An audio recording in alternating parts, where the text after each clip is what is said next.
Kalau kita punya uang lebih atau rezeki lebih dan punya hutang, enaknya diapain? Bayar hutang dulu atau investasi dulu atau bahkan bikin emergency fund dulu? Yang mana ya pilihan yang paling masuk akal? Nah, ceknya di sini di video ini kita akan ngebahas plus minusnya. Check it out, tunggu sampai akhir supaya kamu nggak salah pengertian dan nggak setengah-setengah pengertiannya.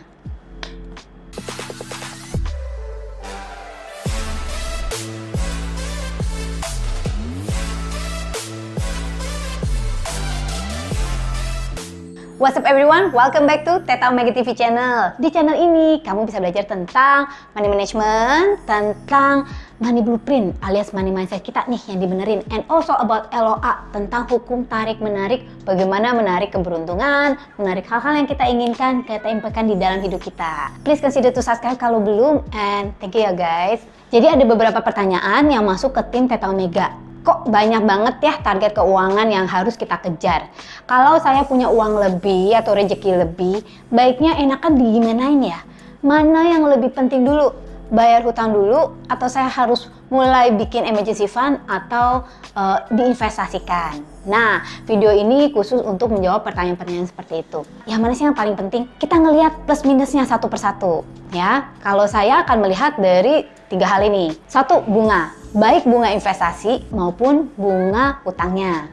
Yang kedua, tingkat kepastian. Dan ketiga, emosi yang dihasilkan. Yuk kita bahas satu-satu. Dari sisi bunga. Nah, kalau kamu ada hutang, udah belum nih nonton video kita tentang debt snowball effect? Gimana caranya menyelesaikan dan membereskan hutang itu tanpa membuat masalah baru tentu aja, dan lebih cepat dan lebih efisien.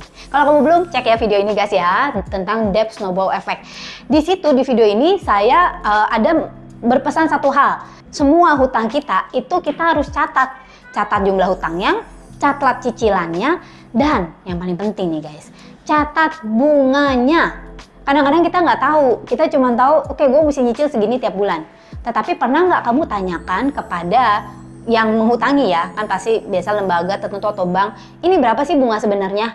Bunga per tahun ya guys, bukan bunga per bulan ya, karena basis bunga per tahun ini jadi annual interest ini yang akan kita pakai. Contohnya, kalau kartu kredit, hutang kartu kredit itu hitungannya per bulan, 1% itu 1% per bulan loh guys. Jadi lu kalau mau harus dikali 12 untuk dapat bunga per tahunnya. Yang mana yang lebih baik? Apakah bayar hutang atau investasi? Kita harus mikirin satunya dulu. Kalau kita udah tahu bunga hutangnya berapa, kita bandingin sama bunga investasi. Ini juga balik-balik lagi nih, kamu investasi di mana dulu? Kalau investasi ini adalah investasi di saham atau reksadana, itu inget bunganya tidak pasti gitu ya, bunganya nggak pasti, naik turun, jadi tidak bisa nggak ada pegangan.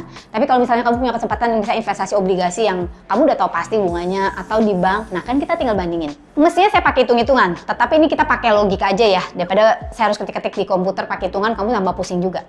Intinya gini, kalau kamu punya utang dengan bunga 12% per tahun, investasi ini kamu cuma bisa dapetin 7% per tahun. Yang mana yang bunga lebih tinggi? Pasti adalah bunga hutang 12% ini. Jadi secara logika yang mana yang kita perlu selesain? Ya pasti yang si hutangnya dulu, betul ya.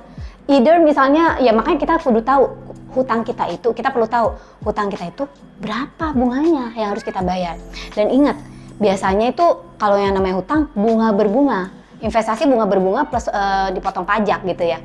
Jadi plus minus, kalau menurut saya, kalau memang bunga hutang kamu itu nilainya gede, kecuali kalau kamu hoki banget bisa dapat cuman orang yang atau lembaga yang hutang kamu bunganya cuma 3% per tahun, which is unlikely, hampir nggak mungkin.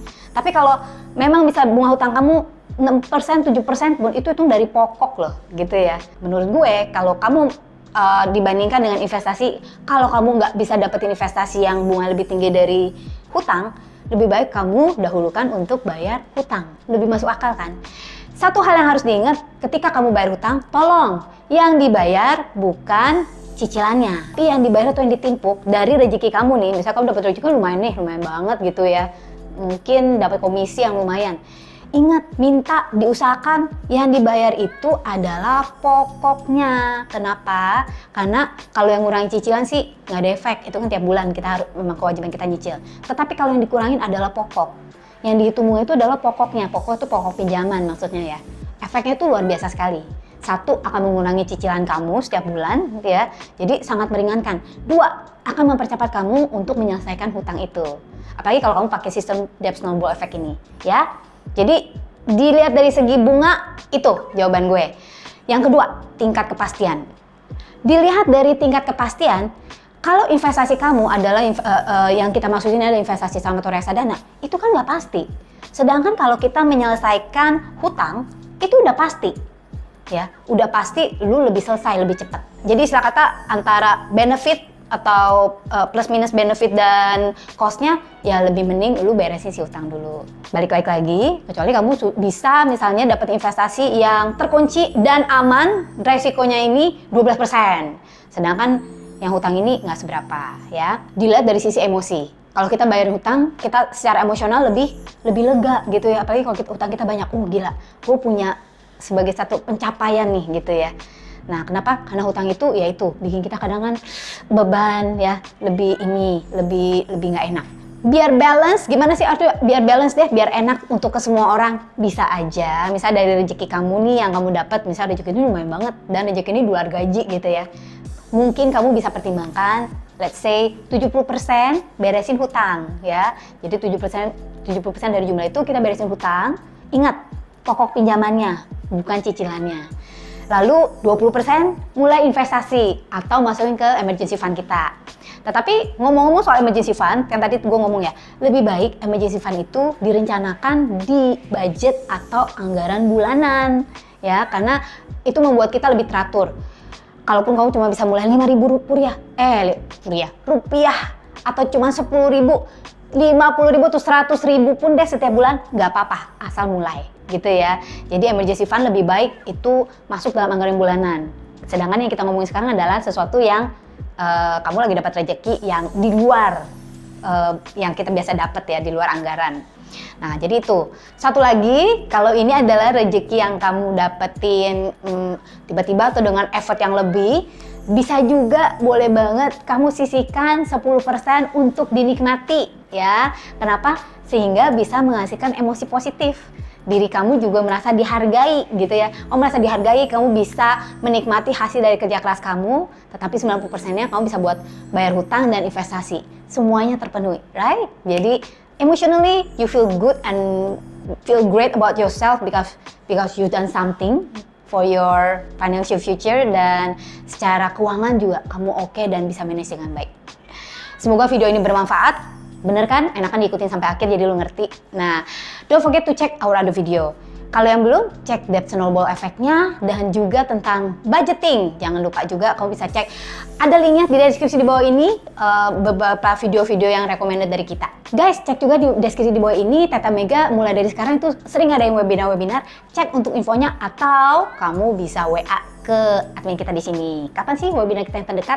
Webinar tentang, kadang kita ngadain tentang LOA, tentang money management, ya, dan banyak lagi, oke? Atau untuk gampangnya, follow kita di sosial media di akun ini, Facebook and Instagram, untuk dapetin update info-info kita yang terbaru mengenai ya banyak hal deh gitu ya. Webinar, kadang kita ngadain sayembara, kadang ngadain banyak hal lain yang lebih exciting. Kalau belum, sekarang waktunya untuk subscribe and tekan tombol bell notifikasinya teman-teman. Thank you semua, thank you for watching this video. Don't forget to live extraordinary and live your life to the fullest.